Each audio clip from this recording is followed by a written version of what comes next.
one of the things that I always emphasize, and no matter how, even if you're from the HR industry, I feel like this is the piece that always gets missed, is tailoring your resume to the job description. I can't say this enough. I have people who give me a resume format that looks great. It has all of the formatting piece, just similar to the image that you're looking at right now.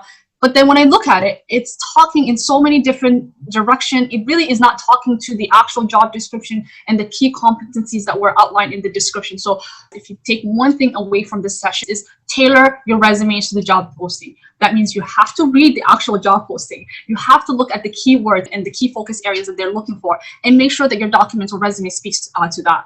Highlight, of course, what makes you stand out. I've seen, especially working in the public sector, resumes that are like 4 or 5 pages long and they're paragraphs. Don't do that. Nobody has time to read someone like a policy document. Most recruiters, they spend like 10 seconds. They do a quick flash because they know exactly what they're looking for. They've already told you, this is what I'm looking for. So when they're going through the resumes, first point I want to make is most of the screening is usually done by the system. So machine learning does most of the screening. So once you make it in front of the recruiters, that means you've done something right. This is why it's so important for you to initially tailor that resume and use the right keywords and the same language that the posting is using. I think most people, especially in our community, and when I say our community, I'm talking people of color, Black people, specifically people of African descent, this is the part that gets us. And because we feel that we are being, of course, and we are being critiqued and we are being assessed. The one thing that I think gives us anxiety around the interview is we have not learned how to properly brand ourselves. Quote unquote, we have not learned how to brag about our achievements, about our contributions, about what we bring to the table. And we think, I have it in my resume that's going to speak to itself. I'm going to come presentable. All those things are, of course, very important. But I think the interview piece, there is a technique, and we're going to talk about a little bit about that technique and how you can really position yourself and make sure that you answer the questions directly. What is the best approach? The best approach, and this is, like I said, this approach, the STAR approach, most HR professionals probably on this call have heard or know this approach. I can't stress enough how underrated that this approach is. It really does work. When you take questions like, tell me about yourself, or these common behavioral questions, I advise you guys, if you're preparing for an interview, and I do this still, even though I have been in the industry for so long, I go and Google behavior interview questions or common questions in my particular field. And then I go back and I put it in this particular format. And I actually start answering it myself so that I'm able to pull the right details. So I'm able to pull that piece the hiring manager is actually looking for. So STAR approach, for those of you who have not heard of it, it really stands for situation. So what is the situation that you're being asked about? What is the context that you would perform the situation? What is the task in that situation? So pull out what is it that you did in that particular situation. So tell me a time when you have X, Y, and Z. Pull out the task that was completed. What action did you take to actually complete that task? This is an opportunity for you to really talk to your contributions. And then what was the result or outcome of that particular initiative that you were working on?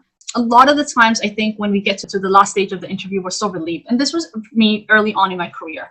I was so relieved that I was done. I finally checked off all of my prep checklist that I said I was going to do in the interview, and I'm exhausted. And then I get to the end of the interview and I'm asked, Hali, do you have any questions? And I'm like, no, I'm okay. Thank you so much for the opportunity, right? And I think that is something that we need to start changing. And I think this is an opportunity for you to start interviewing that employer when you're asked if you have any question. And it's really important that you don't miss the opportunity to ask well-prepared and thoughtful questions. Some examples of questions to ask would be, what do you like about working at this particular organization? How would you describe the workplace culture? What was your career journey? What are some next steps? What would you identify as success in this particular role? I think these 4 or 5 questions that I have in here, I have personally used these questions. In every single interview I've ever had, these are questions I personally asked. And I find that these questions stick because most people, given the chance, love to talk about themselves, love to talk about their brag about their organization, love to talk about their accomplishment. This is an opportunity for you to build rapport. This is an opportunity for you to learn a little bit more about the people that you will potentially be working with. And this is an opportunity for you to kind of figure out what is their vision, where is their head in terms of like the work that they are talking about or the organization's vision as a whole. And honestly, I have never gone wrong with asking these questions. I've always asked these questions, no matter how many times or how senior I get in my career. I think these are questions that are across the board will always come very useful. So I would say take an opportunity to position yourself as somebody that is not just prepared, but interested and invested in that particular organization and learning a little bit more. And you do that by making sure that you research that organization. You practice answers to the standard question. You come prepared.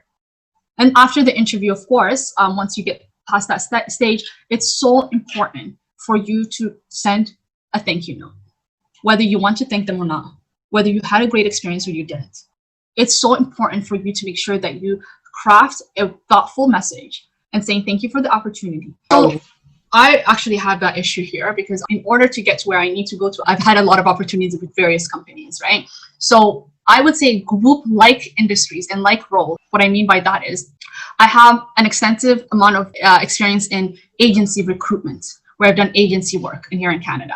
I've done different agencies, and a lot of those times, the reason I have different agencies on is because early on in my career, I was on a lot of temp contracts, right? So one contract ends, I go to another contract, and then I kept accumulating these different positions. So what I did in my resume now is I grouped everything together, and I have something that says from 2012 to 2016, in-depth experience with agency recruitment. And then I just list the companies, right? And then I highlight the actual organizations and positions that are relevant to the position that I'm applying to more. And then I group everything together because that speaks to the years of experience that you have in the industry, right? If you leave it out, then I think you kind of put yourself at a disservice because people don't know that you did all that work and you have all that experience. I think one of the struggles that I had as a woman of color was proving to people that I had that experience and that expertise, and to get past the fact that I look quote unquote so young, right? So I would put those pieces for myself so that I was able to kind of articulate that I was not a new grad looking for an entry position. So I would say